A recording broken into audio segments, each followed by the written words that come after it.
the first to know. Nsem-Pii TV. Alright, for Mami Chiao, Emo Kwaba, Efamra Kasafoni, so Nsem-Pii TV, be the first to know. His Excellency the President John Dramani Mahama, promise Ghana for Nina in the year 2024, say Obama the lean government na busuafo you will send the ministers wa appoint to mu isapa nanso wa shifting nyina de akugu appointees busuafo ano heading ambassadors and deputy CEOs presidential staffers kekaka bibribi na omudoso papa almost thousands. Now busuafo enada na krata be free Jubilee House the presidency ebeto idwa awche say the commissioners to various countries and then kingdoms and also the deputies akobo mu said be dwumadi a mudi ma o man Ghana no ebe tote nanka eno a very laudable idea nanso whereby there is a big blunder and none of pay Omanhene Yawadu Bwache any ni crew eka ho asem the appointment of General Thomas Oppong-Pepra. The appointment of General Thomas Oppong-Pepra, the former Chief of Defense Staff of Ghana Army. Now, your bonitin as a Deputy Commissioner, of which any kwanse ebasa because ebasa na no demote no. And no now so ama Omanhene Yawadu Bwache any ni crew HM say Debbie, a big blunder from the side of the government. And in the necessary corrections and sana, Timi Abeto Idrahansana, the appointment letter etimiaba. Ebekaya Reverend Intim for the also the Betuja, Abra His Excellency, assuming office. Emma, a high ranking military officers be. Yes, someone now a junior ranking member. And no eka ho momu nyina etimi resign enti no General Thomas Oppong-Pepra die ida se obe resign onjintum anase omeye no commissioner ankasa because Chief of Defense Staff ekoye deputy commissioner there enye ne kwaso ebusafo yenkoni yenkoginchire mu ene womu a ambassadors omude emfaso ebai oman Ghana in the era of NPP against the era of NDC we are wajonchire. And that's the comment section. I say. General Thomas Oppong-Pepra, I just saw your penny. Former Chief of Defense. Yeah. Almost mostly I tardy almost echo. Almost they are buying be about whether party bay. You or ma, yes, said that ma almost ambassadorial appointments. Pa. Oh, by some comedy you crack on. But my own say, I'm for raising concerns. Say, ne rank no. And you can see a yeno deputy high commissioner. And you can say, the chief of defense staff. And you are going deputy or could deputize most of the time. Yana more high commissioners. Canada as deputy. Who said, I'm for raising concerns. The pedigree level no. Be near the no. Petition in court. Say no. Either say or be rejected disappointment. And with the voice coming, I'll be reject you. And I say because I say a demotion. Imagine maso. Deputizing. What if say Oka high commissioners near the 9 to Omo number 5 no. Imagine if you deputies no so. Debbie, Papa, we the Chief of Defense Staff. That one Canadian High Commissioner. Mo we mame. High Commissioner to Canada. Mo High Commissioner to Canada.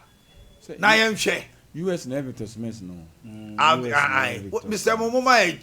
Hey, what kind of blunder is that? Debut because I'm kind say anyone was a commissioners. Chief of Defense Staff nominee. And obu okra attorney generals ni bi ni and penifo ni bi wa buy a more that ambassadorial ni is the officials cry. Is your official creating more ambassador but we did Debbie. This is a big blunder. But me just also say General Thomas Oppong-Pepra Oma penini na nkasa ansa na odini dimba. Because ye money di wo ade we my bra president ni nkomo. So sometimes we cannot cry more than the baby. ntie bia ono wo to mu but the noise that is coming around it no and e bia mema the second thought pacho dem make out because usually answer na be bold in be di kan active. There's no way the president will not speak to General Thomas Opompi. Sure. Answer no di aba. We nye Her Excellency Professor Francis Kadora Edu Buando. Kadora. No, Dora. Oba. Francis Kadora Edu Buando. Onye. Okay. Me nim Oye professor. Personally, but I know yes, Ono na Canadian Ghana's High Commissioner. NDC Canada chapter. That is what hold that. Oh, your picture no, I not just say. Oh, you be our Juma NDC Canadian chapter on the penny or former pro vice chancellor of the University of Cape Coast. Yes, very good. Yeah, it was also a pedigree. Experience with your minds and with that experience, this Andiamano, pro vice chancellor of Cape Coast. But when you have Santiago, what's them to say? Sir,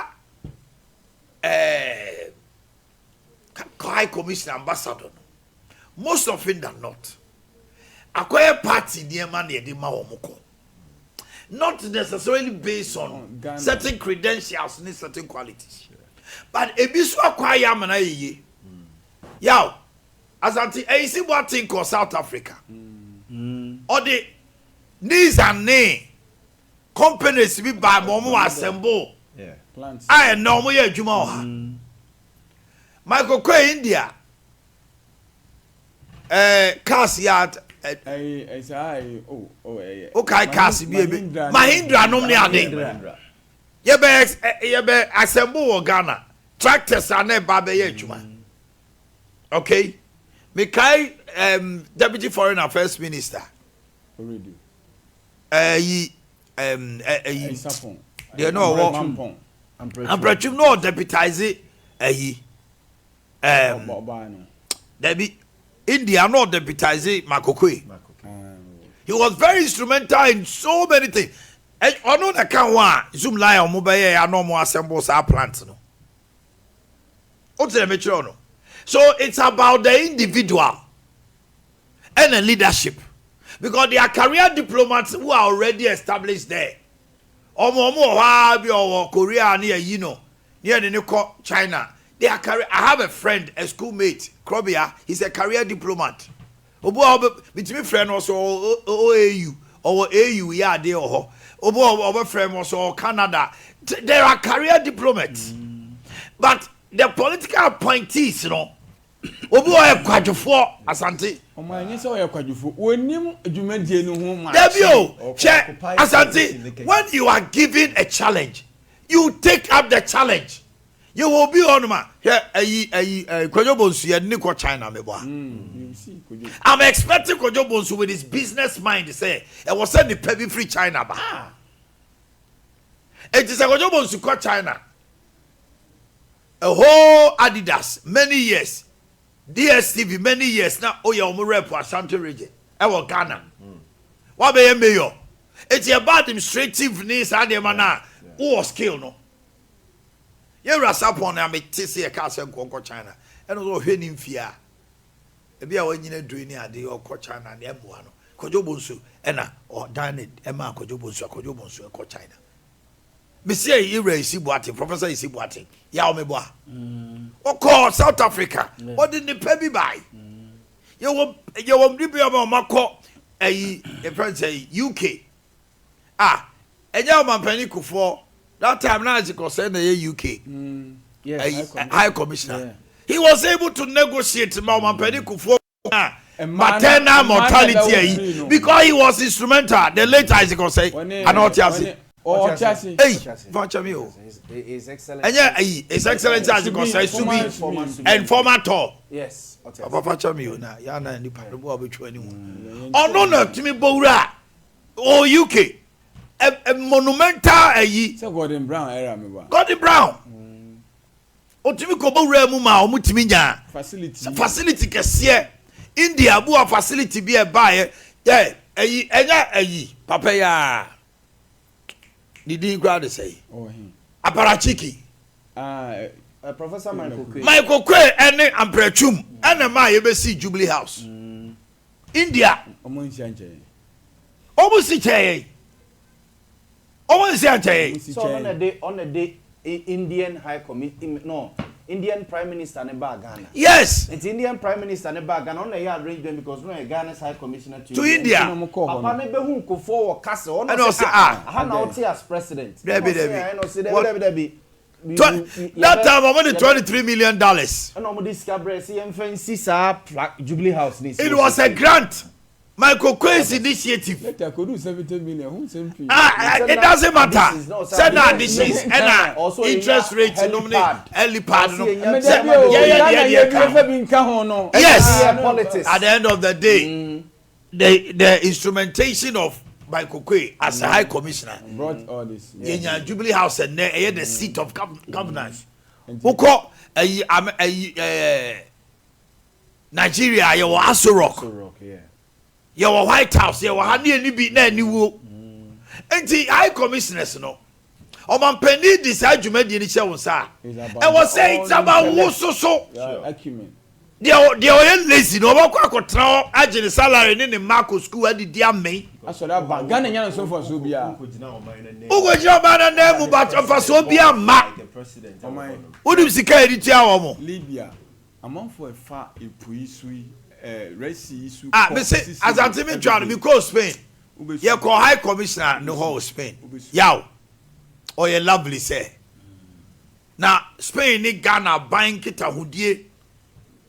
Now I'm 50 years on the fee. Oh my dad did me the I now be high commissioner fee or Ghana high commissioner too. Spain never could there. Me say yow. The you know yen mediane no me hu bi da na me koye pa ba yire ne ayi palaba sauce bi oh everybody me born no ma ko bo jollof that day me didi we mba na me yare what did you oh my that papa no who share papa no oh me need to try pictures bi grass and dey also, I'm going to make a report. The story is far from there.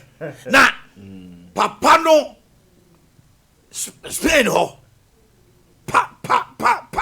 And near ma okay collaboration between the Spanish government and Ghana government.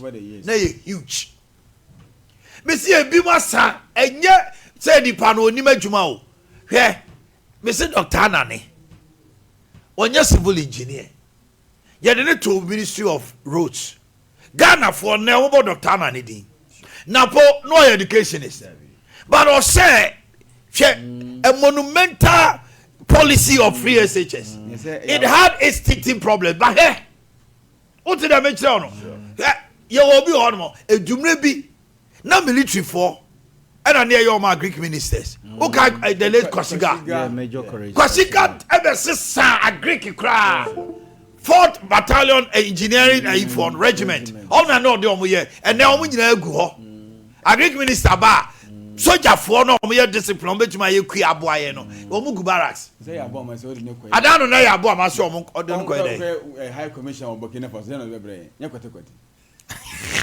Now what you can say na kwata Burkina no enye ka mi wa enye ka ro ene kwate ne yare na me de bramo mama wi ama ebone akwata na you are able to provide kwate yes to provide kwate ne ka ro yeah e mama mo wache ni boda yefo me negotiate am mama tete so let's look at the issue of His Excellency calling for fast track to Nsawam. Maybe Obia Asante in 2 minutes. On my media, just 2 minutes. It is long overdue. Tie and somebody Pibanye and Sebdenado last young many years now. My hair. Would you be as a Ghana or maybe why who has sat on the Auditor General's report. So, the Uti man Panicana, as and Kunyan, Quatichin Remu Street. Because I say that I was a fast track. Only Utia Bufu. And now the tear great try walk cry, say, Obia woman wa bonsa. 26 months, which I think papa power to me the other panel, a best in a Yantino. Yeah, or that's your chief director of office. Ubako in general Mampanyika, this infractions over 15 billion Ghana cedis. No. Na 15 billion Ghana cedis. Last time I who be an ye did 12 billion. Oh, near CNT be down. A balloon to 15 billion now. And it doesn't seem to come into an end soon. And you see, and say, Omanhene, Auditor General, no more yes, I'm any PAC for no. You more prosecution powers. That's all. Any power can say, you know, soldier for a person with you. Who can say, we are other jurisdictions, sanity. Yes. You didn't come on here, ya. One way to say the AD was a bow. But I had no more your ya now, my car. I say, oh, my Obia, you Babosumi do ba Konya, the idea job. Now, so to me, fat, you be a Sankarizzi Kama, bandit your mechano. What would you say, can I come over here? A bush and force on ye. And you were Panama Major Panedi Jawas in Ankabe. And the media Americans a chum on my penny, or my parliament, or Mukosha parliament in Yam Rebina Amwa. The Public Accounts Committee. Oh, Benina, powers. Opposite for the Wachi. We are Yani Acho, near Remando, but Petracha 6 months. Oh, where the Paba me and some 9 Numa Kodemu and to a chow. Okay, as a teacher neighbor could be also on Suji or the salary sabe, no, such your baby. I'm what this kind of crabber. Matis almost sorry for this canon. Oh, sir, refund in a bano beer to the scanner. Omanhene budget. A person also ground one so this kind more or monso munkodikwa. And to my media Omanhene, more and more rhetoric, and I so could shower more. And the money we ya. And I deal with as I tell them, banks need be so. Yow, a jackal.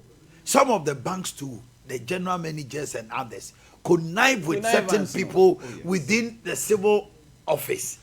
Now, when in pass, nipa be 50 b, or more death certificates in Bibia ewo, and yet because of enchobonti, the man will verify and the bank will pay. Bank manager in pass asumesi kameka say onim say jakon we ba onim say o say bia wu o my onim say asumesi atu kwan mo tu kwan pa mo di opero more than 10,000 and no some for doctors nurses professionals no we just say okwa oni sa nipa bi wo control accountant general ni mpanifo bi edi nkomo it is oje 5,000 a month no ma che ye be chem 3 eye busa wow de o be fire no ne de bank no de e na control accountant general de ono so bo ba hye mu ba yankofo mi se wonyina anka no eti wo mo say no ka investigation no that's security ye yamfamo ngo se mo kota tankrofo nfa tuo nkrofo tuo eno na mo lose you are reneging on that duty. President Mahama names 18 deputy heads of mission upon Pepra and Doche Malo among appointees. Okay. Yentienwe. Palma Pia Jan. I'm here saying Mobia. Reverend Isaac Clive Mode. Betty Mode, no. Ibn Chambers. Ibn Abbas. Okay. Alaji Mohammed Saidi. Okay. Emmanuel Panyan Kojo J. Jumbo. Akwena body o. John say me say ni mobia. Akwena say kwai. UK. Yepa. United Kingdom and Great Britain and Ireland. That's how no we no. Akwena say de na yepa me frɛ no. Doche Malo de say former why adwuma BBC nya. Ono no kɔ he. US. Aboko US. Adano omuko US no.